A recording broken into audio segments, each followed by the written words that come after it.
नमस्कार दोस्तों, जय सिया राम। तो आज की वीडियो बहुत इंपॉर्टेंट है। तो आज बात करेंगे अयोध्या में श्री राम जन्मभूमि के बारे में और जानने की पूरी कोशिश करेंगे, इसकी हिस्ट्री को समझने की पूरी कोशिश करेंगे, अभी तक के सारे इसके हिस्टोरिकल इवेंट्स को। तो मेरा आपसे रिक्वेस्ट है, आप प्लीज इस वीडियो को लास्ट तक जरूर देखें, क्योंकि लास्ट में आपके लिए बहुत इंपॉर्टेंट बात है। और प्लीज इस वीडियो को सभी के साथ शेयर कीजिए, खास तौर पे उन लोगों के साथ जिन्हें ये नहीं पता यह जगह हमारे लिए क्या अहमियत रखती है और उनके हिसाब से यहाँ पे स्कूल या फिर हॉस्पिटल बन जाना चाहिए। तो किसी भी चीज को समझने के लिए उसके हिस्ट्री को जानना पड़ता है। और जिस जगह की अपन सब बात कर रहे हैं वो कोई ऐसी वैसी जगह नहीं है। हमारे इष्ट देव स्वयं भगवान विष्णु के 7वें अवतार भगवान श्री राजा रामचंद्र जी की जन्मभूमि से रिलेटेड है। मेरा मानना तो ये है कि भगवान राम को जानने से पहले उनके कुल रघुकुल और रघुवंश को जान लेना चाहिए। अगर आप विष्णु पुराण या फिर वाल्मीकि रामायण का रेफरेंस लें तो जो अयोध्या और कोसला शहर है वो मनु ने डिस्कवर किया था। मनु जो दुनिया के पहले मनुष्य थे या फिर पहले प्रजापति थे, उनके एक पुत्र थे इक्ष्वाकु, जिनके नाम से पूरा इक्ष्वाकु डायनेस्टी चला आ रहा है। तो अब बात कर लेते हैं हिस्टोरिकल टाइमलाइन नंबर 1। तो जो सबसे पुराना शहर है अयोध्या, वो भगवान राम का है और उनके पूर्वजों का है। और एक बहुत बढ़िया बात आप सभी को बता दूं कि जो कुछ भी इस पृथ्वी पे है, चाहे वो पानी हो, पहाड़ हो या वायु हो, वो सब भगवान राम के पूर्वज इक्ष्वाकु डायनेस्टी ने ही इस पूरी धरती को दिया है। भगवान राम 51 नंबर पे थे इक्ष्वाकु डायनेस्टी में से। और आज की मॉडर्न साइंस भी ये बात मानती है कि धरती पे पानी और वायु जैसी चीजें बाहर से ही आई हैं। तो इसका मतलब दोस्तों, सब चीजें भगवान राम की हैं और अपन सब भगवान राम के हैं। अब बात कर लेते हैं दूसरे हिस्टोरिकल टाइमलाइन इवेंट के बारे में, कि जैसे आज अपन कोई इवेंट का रिकॉर्ड रखने के लिए कैलेंडर का इस्तेमाल करते हैं, वैसे ही वैदिक साइंस के पीरियड में हमारे वेद पुराण और इतिहास पुराणों में हमारे पूर्वज कोई भी हिस्टोरिकल इवेंट का रिकॉर्ड रखने के लिए एस्ट्रोनॉमी कैलेंडर का इस्तेमाल करते थे। फॉर एग्जाम्पल, किसी भी प्लैनेट स्टार का एक पर्टिकुलर टाइम पे लोकेशन क्या है, उस चीज को वो ध्यान रखते थे। तो जैसा कि सभी को पता है कि दुनिया की सबसे बड़ी, सबसे डिटेल्ड और सबसे सुंदर बायोग्राफी में मैं बात कर रहा हूँ वाल्मीकि रामायण, जिसके 24,000 श्लोक भगवान राम के हर लाइफ इवेंट को बहुत डिटेल के साथ बताते हैं। सॉरी मैं आपको बीच में इंटरप्ट कर रहा हूँ। अगर आपको लाइफ में कभी भी सक्सेस चाहिए तो आप श्रीमद् रामायण और श्रीमद् महाभारत जरूर पढ़ें। आपने अभी तक अपने लाइफ में बहुत फिरंगियों का काम को जाना या फिर पढ़ा होगा। एक बार अपने लाइफ में प्लीज पढ़ें आप श्रीमद् रामायण या फिर श्रीमद् महाभारत। कब पहले पेज से लास्ट पेज हो जाएगा और कब आप हरि नाम का रश आपके जीभ पे चढ़ जाएगा, आपको खुद ही पता नहीं चलेगा। तो बस वापस से अपन स्टोरी पे आते हैं। अब बायोग्राफी है तो ऑब्वियसली वाल्मीकि जी ने भगवान राम के जन्म का समय जरूर बताया होगा एस्ट्रोनॉमी कैलेंडर के हिसाब से।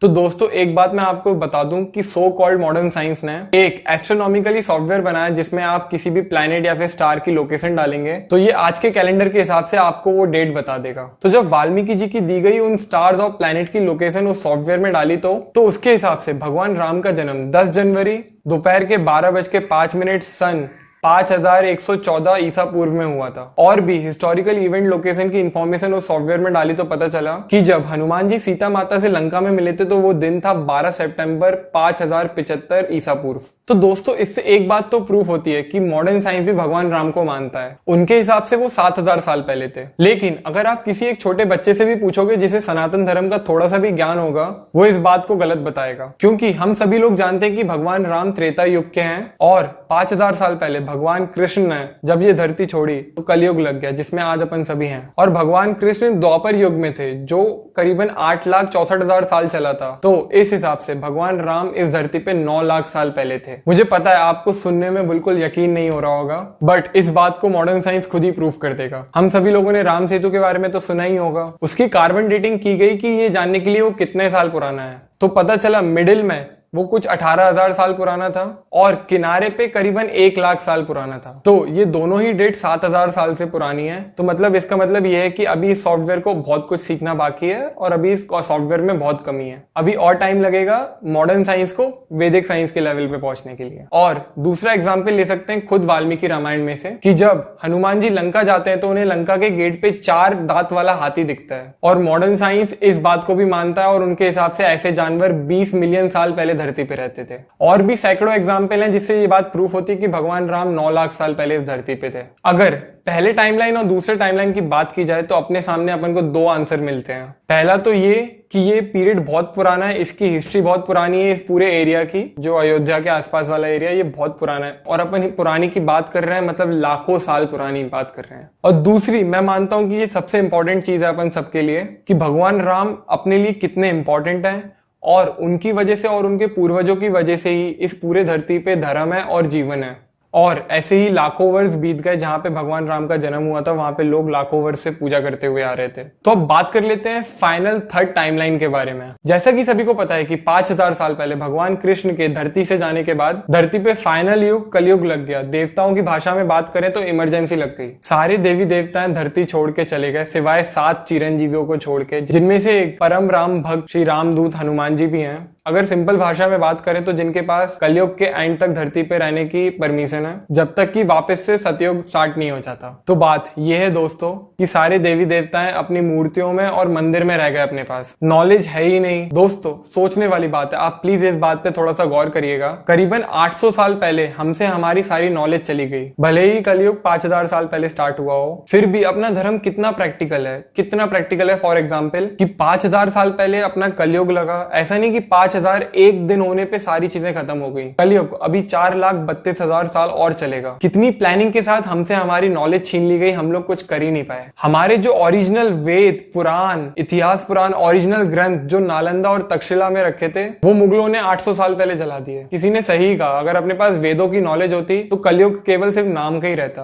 किसी को पता ही नहीं असली सनातन धर्म है क्या। कोई बलि चढ़ा रहा है, कोई बीफ खा रहा है। यह जो अपन पढ़ रहे हैं या फिर जो अपन फॉलो कर रहे हैं सनातन धर्म आज की डेट में, ये ओरिजिनल नहीं है। बहुत सारी चीजें इसमें मिलावट की गई हैं। और जिन्हें पता है कि ओरिजिनल धर्म क्या है, जिन्होंने मुंह जवानी अपने पूर्वजों से सीखा है, वो बहुत लिमिटेड लोग हैं, जो कि थोड़े टाइम में वो भी खत्म हो जाएंगे। ये सारी चीजें भाइयों मैं आपको इसलिए बता रहा हूँ, हम सभी करोड़ों हिंदुओं को इतना बुरा लगा जब अयोध्या में मंदिर तोड़ के मस्जिद बना दी गई। आपको पता है लाखों वर्ष पुराना उसका इतिहास है उस जगह का, लेकिन सिर्फ वहां पे अभी पिछले 1000 सालों में 72 से ज्यादा युद्ध हो चुके हैं श्री राम जन्मभूमि को लेके।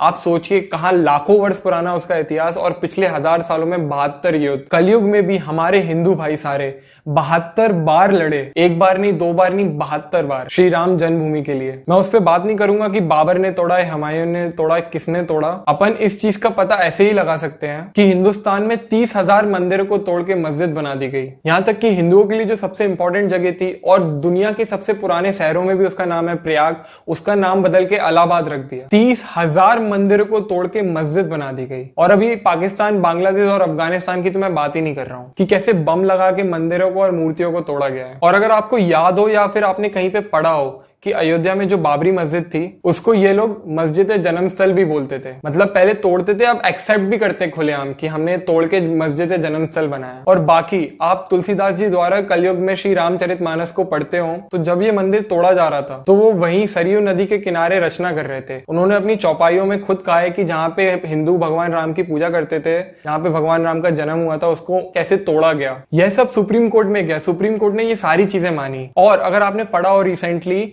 जब मंदिर के लिए एक्सकेवेशन का काम चल रहा था फाउंडेशन के लिए, तो वहां पे पुरानी हिंदू देवी देवताओं की मूर्ति मिली है टूटी हुई। मैं तो मानता हूं कि भगवान श्री राम की ही कृपा है कि उन्होंने करोड़ों धर्म प्रेमियों की बात सुन ली और वहां कलयुग में भी मंदिर बन रहा है। It's like a second chance for us. और बाकी इंडियन गवर्नमेंट भी वहां पे टाइम कैप्सूल डाल रहे हैं 100-200 फीट नीचे, जहां पे उस टाइम कैप्सूल में पूरे डॉक्यूमेंट्स होंगे कि भगवान राम की जन्मभूमि है और आगे जाके भविष्य में हजारों साल बाद कोई दिक्कत ना हो भाई। और जो लास्ट में मुझे आपसे जो इंपॉर्टेंट बात कहनी थी वो ये है कि धर्म बचाना और धर्म के लिए लड़ना ये किसी एक की लड़ाई नहीं है, ये अपन सभी लोगों की लड़ाई है, ये सभी हिंदुओं की लड़ाई है। वरना अभी 30,000 मंदिरों में से अभी सिर्फ एक ही मिला है अपन को और हम लोग इसे ऐसे सेलिब्रेट कर रहे हैं कि बहुत बड़ी जीत हो गई अपने लिए। मैं मानता हूं ये बड़ी जीत है, लेकिन सिर्फ 30,000 में से एक मिला है। अगर हम सभी लोग एक हो जाएं, जात पात में नहीं बटें और हम सभी लोग हरि का नाम लें और हरिजन बन जाएं, तो हम सभी लोग वापस से 30,000 मंदिर भी ले लेंगे और जिन जिन के पूर्वज डर से कन्वर्ट हो गए थे उन सबको घर वापसी भी करा देंगे। तो मेरा आप सभी से रिक्वेस्ट